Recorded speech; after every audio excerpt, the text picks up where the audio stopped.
നമസ്കാരം. മലയാളി വാർത്തയിലേക്ക് സ്വാഗതം. കോൺഗ്രസിൽ നിന്ന് ഇത്തവണത്തെ തിരഞ്ഞെടുപ്പിൽ മത്സരിക്കണം എന്ന് താൻ ആഗ്രഹിക്കുന്ന വ്യക്തികളിൽ ഒരാളാണ് ശ്രീനാദേവി കുഞ്ഞമ്മ എന്ന പ്രതികരണവുമായി പ്രസ്താവനയുമായി രാഹുൽ ഈശ്വർ. ഫേസ്ബുക്കിലൂടെയാണ് പോസ്റ്റ് പങ്കുവെച്ച് തന്റെ ആഗ്രഹം അദ്ദേഹം പറഞ്ഞിരിക്കുന്നത്. ഫേസ്ബുക്ക് പോസ്റ്റ് ഇപ്രകാരമാണ്: കോൺഗ്രസിൽ നിന്ന് മത്സരിക്കണമെന്ന് പൊതുജനമായ ഞാൻ ആഗ്രഹിക്കുന്ന വ്യക്തിത്വങ്ങളിൽ ഒരാളാണ് ശ്രീനാദേവി. കഴിഞ്ഞ ദിവസം NDTV ഇംഗ്ലീഷ് ചർച്ചയിലും മികച്ച കൈയടക്കത്തോടെ ശ്രീനയെ പോലുള്ള യുവ നേതാക്കൾ പെർഫോം ചെയ്യുന്നത് കണ്ട് എനിക്ക് അഭിമാനം തോന്നിയെന്നായിരുന്നു രാഹുൽ ഈശ്വർ ഫേസ്ബുക്കിൽ കുറിച്ചത്. നമുക്കറിയാം, സ്ഥാനാർത്ഥി നിർണയം, അതുപോലെ തന്നെ ആരൊക്കെ എവിടെയൊക്കെ മത്സരിക്കണം എന്നതടക്കമുള്ള ചർച്ചകളൊക്കെ പുരോഗമിക്കുന്നതിനിടയിലാണ് ഇത്തരത്തിൽ നിർണായകമായൊരു ഫേസ്ബുക്ക് പോസ്റ്റുമായിട്ട് രാഹുൽ ഈശ്വർ വരുന്നത്. ആ പോസ്റ്റിന് കീഴെ ഒരുപാട് കമന്റുകൾ, അത് ശരിവയ്ക്കുന്ന തരത്തിലുള്ള ഒരുപാട് കമന്റുകൾ വരുന്നുണ്ട്. ആ കമന്റുകൾ കൂടി നമുക്ക് നോക്കാം. ഒരു കമന്റ് ഇപ്രകാരമാണ്: താങ്കളെപ്പോലെ ഞാനും പറയുന്നു പെർഫോമും അതുപോലെ തന്നെ ഒപ്പം ജനപ്രതിനിധിക്ക് വേണ്ട ആശയവിനിമയ മര്യാദയും ശരീരഭാഷയും നിശ്ചയദാർഢ്യവും ചങ്കൂറ്റത്തോടെ മുഖത്ത് നോക്കി ആരുടെ മുന്നിലും തലകുനിക്കാതെയുള്ള ഇടപെടൽ പിന്നെ എന്താ രാഷ്ട്രീയ പ്രവർത്തകയ്ക്ക് വേണ്ടത് എന്ന് ചോദിക്കുന്നുണ്ട്. മാത്രമല്ല, വിദ്യാഭ്യാസവും വിവരവുമുള്ള ഒരാൾക്ക് CPM-ൽ തുടരാൻ കഴിയില്ല എന്നതിന്റെ ഏറ്റവും വലിയ ഉദാഹരണമാണ് ശ്രീനാദേവി കുഞ്ഞമ്മ എന്ന് മറ്റൊരാൾ കമന്റിലൂടെ പറയുന്നുണ്ട്.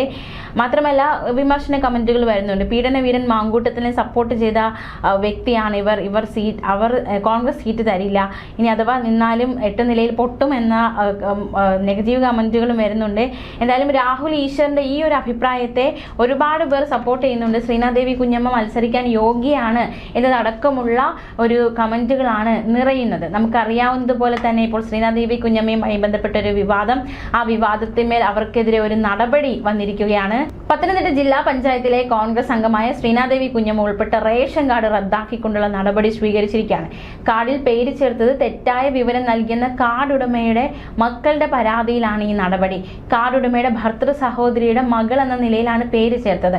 എന്നാൽ കാർഡ് ഉടമയ്ക്ക് ഭർത്തൃ സഹോദരിയോ മകളോ ഇല്ലെന്നും പരാതിയിൽ വ്യക്തമാക്കുന്നുണ്ട്. കാർഡ് ഉടമ 2024 സെപ്റ്റംബർ 18 മരിച്ചുവെന്നും പരാതിയിൽ പറയുന്നുണ്ട്.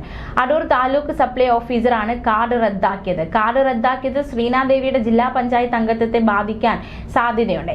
തുവയൂർ സ്വദേശികൾ നൽകിയ പരാതിയിലാണ് ജില്ലാ പഞ്ചായത്ത് അംഗത്തിനെതിരെ ഇത്തരത്തിലുള്ള നടപടിയിലേക്ക് കടക്കുന്ന തലത്തിൽ കാര്യങ്ങൾ നയിക്കപ്പെട്ടത്. റേഷൻ കാർഡ് റദ്ദാക്കിയ നടപടിയിൽ ഈ ശ്രീനാദേവി കുഞ്ഞമ്മ കോടതിയെ സമീപിക്കുമെന്ന് അവർ വ്യക്തമാക്കി. നിലവിലുള്ള വിലാസത്തിലുള്ള വസ്തുവിൽ തനിക്കും അവകാശമുണ്ടെന്നും മുൻപ് CPI നേതാവായി ജില്ലാ പഞ്ചായത്തിലേക്ക് മത്സരിച്ചപ്പോഴും ഇതേ വിലാസത്തിലായിരുന്നു റേഷൻ കാർഡെന്നും ശ്രീനാദേവി വ്യക്തമാക്കി.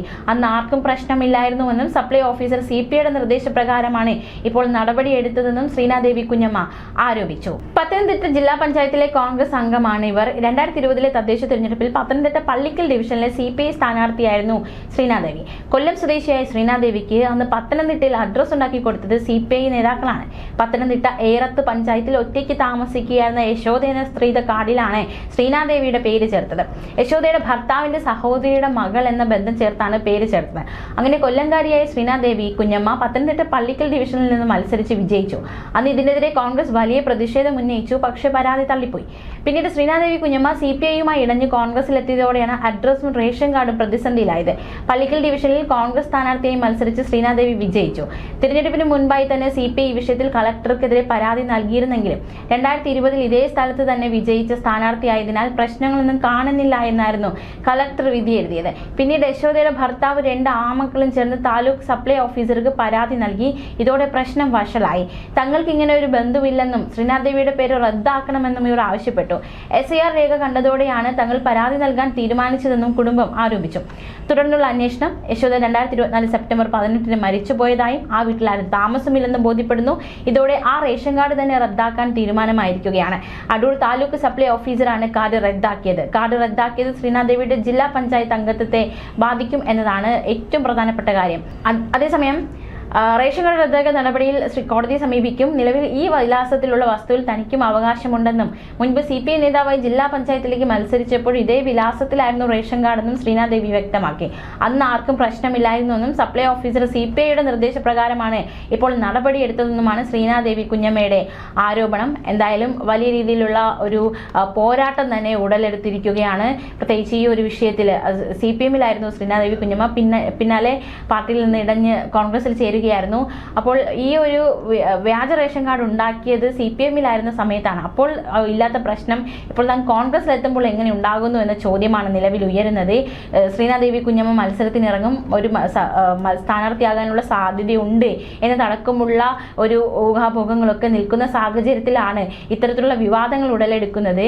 പലരും ഈ ഒരു വാർത്തയ്ക്ക് കീഴെ പറയുന്ന കാര്യം വൈഷ്ണ സുരേഷിനെ സംഭവിച്ചതുപോലെ തന്നെ ശ്രീനാദേവിക്കും സംഭവിക്കും എന്നതടക്കമുള്ള ചില കമന്റുകളൊക്കെ അഭിപ്രായങ്ങളൊക്കെ നിലവിൽ ഉയരുന്നുണ്ട്. ശ്രീനാദേവി അവർ ഭയക്കുന്നുണ്ട്, അല്ലെങ്കിൽ ഒരു സ്ഥാനാർത്ഥിയായിട്ട് അവർ ഇറങ്ങുമ്പോൾ CPM-ന് ഭയമാണ്, അതുകൊണ്ടാണ് ഇത്തരത്തിൽ അവർക്കെതിരെ ആരോപണങ്ങൾ ശക്തമാകുന്നത് എന്നതടക്കമുള്ള ഒരു പ്രതികരണം, ഒരു നിഗമനം, ഒരു വിലയിരുത്തലൊക്കെ നിലവിൽ ഒരു വശത്ത് ശക്തമാകുന്നുണ്ട്. എന്തായാലും രാഹുൽ ഈശ്വർ ആഗ്രഹിക്കുന്നു ശ്രീനാദേവി കുഞ്ഞമ്മയെ പോലെ ഒരു വ്യക്തി സ്ഥാനാർത്ഥിയാകണമെന്ന്. മാത്രമല്ല കഴിഞ്ഞ ദിവസമൊക്കെ നിയമസഭാ തിരഞ്ഞെടുപ്പിൽ നേമത്തെ കോൺഗ്രസ് സ്ഥാനാർത്ഥി പട്ടികയിലേക്ക് രാഹുൽ ഈശ്വറിനെ പരിഗണിക്കുന്നു എന്ന വിവരം വന്നിരുന്നു. നേമത്തെ സ്ഥാനാർത്ഥികളെ സംബന്ധിച്ച് കഴിഞ്ഞ ദിവസം ഡൽഹിയിൽ നടന്ന കോൺഗ്രസ് നേതാക്കളുടെ ചർച്ചയിൽ രാഹുൽ ഈശ്വറിന്റെ പേരും ഉയർന്നു വന്നതായാണ് വിവരം. കേരളത്തിലെ ചില നേതാക്കൾ രാഹുൽ ഈശ്വറിനെ ബന്ധപ്പെട്ടിരുന്നു എന്ന വിവരവുമുണ്ട്. എന്നാൽ രാഹുൽ ഈശ്വർ ഇക്കാര്യത്തിൽ താല്പര്യമില്ലായ്മയോ പ്രകടിപ്പിച്ചിട്ടില്ല. തനിക്ക് പുരുഷ കമ്മീഷൻ, യുവജന കമ്മീഷൻ പോലത്തെ കാര്യങ്ങളാണ് താല്പര്യമെന്ന് തന്നെ ബന്ധപ്പെട്ടവരെ അറിയിച്ചിട്ടുണ്ട് എന്നായിരുന്നു രാഹുലിന്റെ പ്രതികരണം. പ്രചാരണത്തിനിറങ്ങാൻ താല്പര്യമുണ്ടെന്ന് അറിയിച്ചിട്ടുണ്ട്. സ്വകാര്യ സംഭാഷണത്തെക്കുറിച്ചുള്ള കാര്യങ്ങൾ വെളിപ്പെടുത്താനില്ല. കോൺഗ്രസും UDF-ഉം കേരളത്തിൽ അടുത്ത തവണ അധികാരത്തിൽ വരണമെന്ന് ആഗ്രഹിക്കുന്ന ആളാണ് താൻ. അതാണ് കേരളത്തിന് ഗുണം ചെയ്യുക. ഒരിക്കൽ കൂടി LDF അധികാരത്തിലേറിയാൽ പശ്ചിമ ബംഗാളിന്റെ സ്ഥിതിയാകും കേരളത്തിൽ. ഇക്കാര്യം താൻ പറയുന്നത് ഏതെങ്കിലും പാർട്ടിയുടെ ഭാഗമായതുകൊണ്ടല്ല എന്നും രാഹുൽ ഈശ്വർ കൂട്ടിച്ചേർത്തിരുന്നു. ശബരിമല വിഷയമടക്കം ചർച്ചയാക്കുന്നതിന്റെ ഭാഗമായിട്ടാണ് രാഹുൽ ഈശ്വറിനെ കോൺഗ്രസ് നേതൃത്വം നിയമത്തേക്ക് പരിഗണിക്കുന്നതെന്നാണ് വിവരം. നമുക്കറിയാം BJP സംസ്ഥാന അധ്യക്ഷൻ രാജീവ് ചന്ദ്രശേഖറാണ് നിയമത്തെ BJP സ്ഥാനാർത്ഥി. LDF-ന് വേണ്ടി V ശിവൻകുട്ടി തന്നെ കളത്തിലിറങ്ങും.